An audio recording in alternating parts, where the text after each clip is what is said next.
ہو جائے گی۔ اگلا سوال، یہ سوال وادی سے وقار یونس صاحب نے کپواڑہ سے پوچھا ہے۔ بولے مولانا، غسل کرنے کے بعد میں وضو کرنا چاہیے یا نہیں کرنا چاہیے؟ بھئی ہمارے وقار یونس صاحب، دیکھو سب سے پہلے تو آپ کو غسل کا طریقہ پتہ ہونا چاہیے۔ جیسے غسل میں 3 فرض ہے، غرغرہ کرنا، ناک کے نرم ہڈی تک پانی پہنچانا اور پورے بدن پہ اس طریقے سے پانی بہانا کہ بال برابر بھی جگہ سوکھی نہ رہے۔ ایسے ہی غسل میں کچھ سنتیں ہیں، کچھ مستحبات ہے، کچھ مکروہات ہے۔ یہ تمام چیزوں کا بھی علم ہم کو ہونا چاہیے۔ اب غسل میں جو سنتیں ہیں وہ کیا ہے؟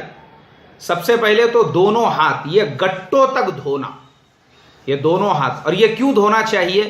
بخاری شریف کی حدیث ہے۔ مجھے یاد ہے ہم لوگ جب دورہ حدیث میں تھے، یہ حدیث پڑھاتے ہوئے ہمارے شیخ نے کہا تھا، بولے اکثر ایسا ہوتا ہے، جو اللہ کے نبی نے اس حدیث میں فرمایا صحابہ سے کہ تجھے کیا پتا تیرے ہاتھ نے رات کہاں گزاری؟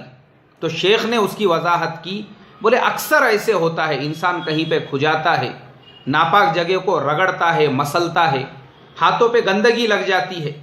اب غسل کرنے سے پہلے اگر آدمی ہاتھ نہیں دھوئے گا اور ڈائریکٹلی اس پانی کے برتن کے اندر اپنا ہاتھ داخل کر دے گا تو وہ پورے پانی کو ناپاک کرے گا۔ اس لیے سنت ہے غسل کرنے سے پہلے دونوں ہاتھ گٹوں تک دھونا۔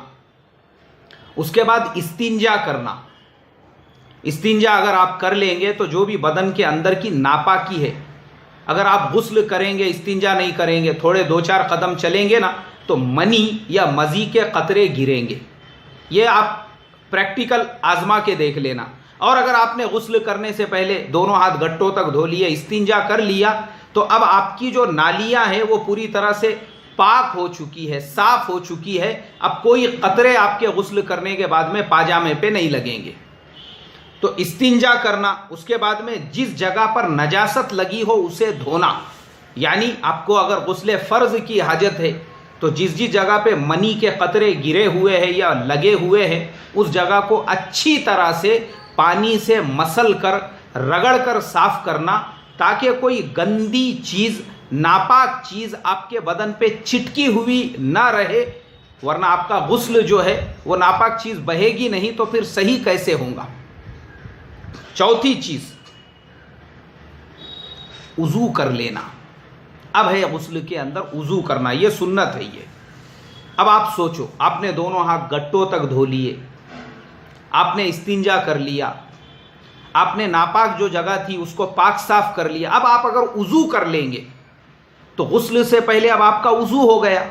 اب جب آپ کا وضو ہو گیا، اس کے بعد میں جب آپ پوری طرح سے غسل فرض ادا کریں گے، اچھی طرح سے مل کے رگڑ کے گھس کے، تو آپ کو غسل کے بعد ضرورت نہیں ہے، اس لیے کہ جتنے اعضاء غسل میں وضو کے اندر آپ کے لیے دھونا ضروری تھا، آپ ان کو آلریڈی دھو چکے ہیں اور آپ نے غسل سے پہلے وضو بھی کر لیا تھا۔ تو یہ تمام باتیں آپ دھیان میں رکھیں۔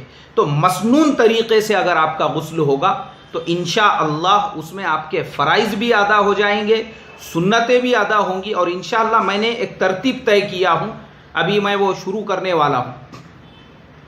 غسل کا مکمل اور مسنون طریقہ، وضو کا مکمل اور مسنون طریقہ، نماز کا طریقہ، اس سب کے الگ الگ ویڈیو بنا کر انشاءاللہ بہت جلد آپ کی خدمت میں بھیجنے والا ہوں۔ اور جو غسل کی 2 سنتیں رہ گئی وہ بھی آپ ذہن نشین کر لے تو پوری سنتیں بھی ہو جائیں گی۔